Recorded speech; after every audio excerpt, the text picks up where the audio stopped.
পাঁচগাঁও বাংলাদেশের নেত্রকোনা জেলার কলমাকান্দা উপজেলার সুন্দর একটি গ্রামের নাম পাঁচগাঁও। আর এই পাঁচগাঁওয়ের নৈসর্গিক সৌন্দর্য দেখতে হলে অবশ্যই আপনাকে পাঁচগাঁও আসতে হবে। আর এই পাঁচগাঁও কিভাবে আসবেন এবং এখানে আসার পর কি কি দেখতে পারবেন সম্পূর্ণ ভ্রমণ গাইড দিয়ে দেওয়ার চেষ্টা করব। হ্যালো এভরিওয়ান, আসসালামু আলাইকুম। তো আমরা সকাল সকাল বের হয়ে গেলাম গাড়ির ট্যাঙ্কিটা ফুল করে পাঁচগাঁওয়ের উদ্দেশ্যে। যেহেতু আমরা মাওনা থেকে যাব, সেই কারণে কিন্তু আমাদের এখান থেকে সরাসরি চলে যেতে হবে ময়মনসিং থেকে, তারপর বাইপাস হয়ে আমরা চলে যাব নেত্রকোনা রুটে।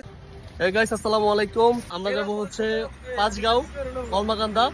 তো আমরা এখন আছি ময়মনসিং বাইপাসে। আপনারা যারা বাসে আসতে চান তারা কিন্তু যে কোনো জায়গা থেকে নেত্রকোনা শহরে চলে আসবেন। নেত্রকোনা শহর থেকে কিন্তু আপনি পাঁচগাঁও খুব সহজেই চলে আসতে পারবেন। আমাদের অন্যান্য গ্রুপ মেম্বারের জন্য এতক্ষণ অপেক্ষা করতেছিলাম, তারপর কিন্তু আমাদের সকল গ্রুপ মেম্বাররা কিন্তু চলে আসছে। আমরা টোটালি 3টা গাড়ি যাচ্ছি, তো আমরা একসাথে যাচ্ছি। যেহেতু একসাথে যাব সেই কারণে কিন্তু সবাই একসাথে হয়ে তারপর কিন্তু এখানে ময়মনসিং ব্রিজের উপরে চলে আসলাম। তো ময়মনসিং ব্রিজের উপরে এক পাশে জ্যাম ছিল, এক পাশে ফাঁকা ছিল। তো আমরা যাচ্ছিলাম সবাই একসাথে যাওয়ার মজাই কিন্তু আলাদা। তো আমরা কিন্তু প্রতি বছরই কম বেশি একটা দুইটা মোটরসাইকেল ট্যুর দিয়ে থাকি। তো আমরা যারা যারা ট্যুর দেই প্রত্যেককেই কিন্তু বলা হয়েছে, কিন্তু অনেকের ব্যস্ততার কারণে কিন্তু যেতে পারেনি, তাই আমরা কয়েকজন মিলে কিন্তু চলে যাচ্ছি। তো আমরা এখন আছি নেত্রকোনা রোডে। তো নেত্রকোনা থেকে আমাদের সাথে আরো দুই একজন গ্রুপ মেম্বার অ্যাড হবে। তো সেই কারণে কিন্তু আমরা নেত্রকোনা সদর হয়ে যাব। আমরা কিন্তু বিরিশিরি রুটে যাচ্ছি না, আমরা দুর্গাপুরের যে রাস্তা রয়েছে সেই রাস্তা দিয়ে যাচ্ছি না, আমরা যাচ্ছি নেত্রকোনা দিয়ে। তো এখন কিন্তু আমরা নেত্রকোনা পার হয়ে আমরা চলে আসছি একদম পাঁচগাঁওয়ের যে রাস্তা, সীমান্ত রাস্তা যাকে বলে,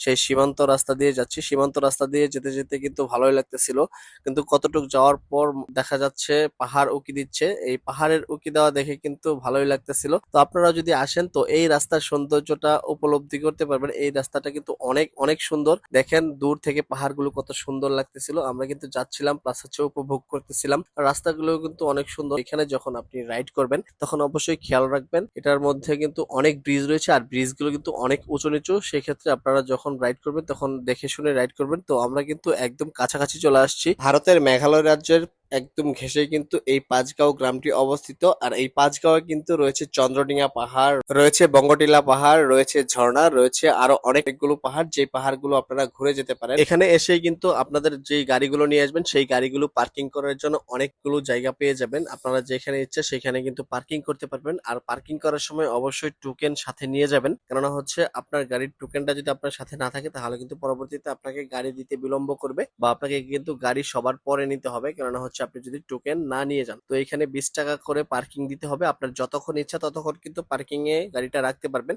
তো আমরা গাড়িটা পার্কিং এ দিয়ে এই পাশে চলে আসি নৈসর্গিক সৌন্দর্যটা উপলব্ধি করার জন্য। তো এর আগেও কিন্তু আমি পাঁচগাঁও এসেছি, তখন কিন্তু ভিডিও করা হয়নি, সে কারণে কিন্তু আপনাদেরকে দেখাতে পারিনি। এই পাশে দেখেন ফটো সেশনের জন্য অনেক সুন্দর সুন্দর জায়গা রয়েছে। এই পাশ থেকে আপনি ছবি তুলতে পারবেন। প্লাস যেহেতু বৃষ্টি হয়েছে সেই কারণে কিন্তু একটু কাদা মাখা ছিল, তো সেই কারণে কিন্তু আমরা এই পাশে বেশিক্ষণ দাঁড়াইনি। তারপর এই পাশে দেখলাম মানুষের অনেক ভিড়। এই ভিড়টা মূলত হচ্ছে এখন কিন্তু এই পাহাড়ে উঠতে দেয় না। 5 আগস্টের 2024-এর পর থেকে কিন্তু এই পাহাড়ে ওঠা টোটালি নিষিদ্ধ করে দিয়েছে বিজেপি। আপনারা যারা ইদানিং চিন্তা করতেছেন যে ঈদের ছুটিতে পাঁচগাঁও বা চন্দ্রডিঙে আসবেন ঘুরতে, আপনার হচ্ছে ঝর্ণাতে গোসল করবেন, তারা এখন যদি আসেন তাহলে কিন্তু টোটালি ঝর্ণাতে কোনো পানি নাই। তো এখানে কিন্তু আপনারা গোসল করতে পারবেন না। প্লাস হচ্ছে আপনারা এখানে যদি আসেন তাহলে আপনি এই এই পাশে আপনার একটা জায়গা রয়েছে, বিজিবিরা এখান থেকে এর পরবর্তীতে কিন্তু এর ভিতরে কিন্তু আপনি যেতে পারবেন না। জাস্ট এই পর্যন্ত আপনি আসতে পারবেন, এখান থেকে ফটো সেশন করতে পারবেন। আর যখন পানি থাকে তখন যদি আসেন তখন কিন্তু আপনি এই ঝর্ণাতে গোসল করতে পারবেন। আর এখন কিন্তু ঝর্ণাটা টোটালি বন্ধ, কারণ হচ্ছে ঝর্ণাতে পানি নাই। তো আপনারা যারা আসবেন তারা সবকিছু চিন্তা ভাবনা করে আসবেন। চন্দ্রডিঙা পাহাড়ে উঠতে না পারলেও কিন্তু আপনি বঙ্গটিলা যে পাহাড়টা রয়েছে সেই বঙ্গটিলাতে কিন্তু উঠতে পারবেন। আর এখানে হচ্ছে এটার ভিতরে কিন্তু একটা ঝর্ণা রয়েছে, যেই ঝর্ণাটা মূলত হচ্ছে ইন্ডিয়া থেকে পানিগুলো আসে। তো আপনি ভিতরে ঢুকতে পারলে কিন্তু সেই ঝর্ণাতে গোসলও করতে পারতেন, কিন্তু এখন যেহেতু বর্ষাকাল মাত্র শুরু হচ্ছে সেই কারণে কিন্তু এখন এখানে পানি নাই। পানি না থাকার কারণে কিন্তু আমরা গোসল করতে পারি না। তো এখানে বেশি সময় দেইনি, আমরা যেহেতু আবার বিজয়পুর জিরো পয়েন্টে যাব সেই কারণে কিন্তু এখান থেকে তাড়াতাড়ি করে আমরা সবাই বের হয়ে যাচ্ছি। আমরা পার্কিং এ টোকেন জমা দিয়ে কিন্তু গাড়ি নিয়ে বের হয়ে গেছি। তো এখন আমরা মূলত যাব বিজয়পুরের দিকে। তো এখন বিজয়পুরের দিকে যেতে হলে আমাদেরকে আরো 30 থেকে 35 মিনিট রাইড করতে হবে। তো আমরা এখন চলে যাব বিজয়পুরে। তো আজকের ভিডিওটা এই পর্যন্ত। এই ভিডিওটা ভালো লাগলে অবশ্যই লাইক কমেন্ট শেয়ার করতে ভুলবেন না। আর চ্যানেলে নতুন হলে অবশ্যই সাবস্ক্রাইব করবেন। পেজ থেকে দেখলে পেজটাকে ফলো করে দিবেন। সর্বোপরি সকলের সুস্থতা এবং দীর্ঘায়ু কামনা করে আজকের মতো এখানেই বিদায় নিচ্ছি। আল্লাহ হাফেজ।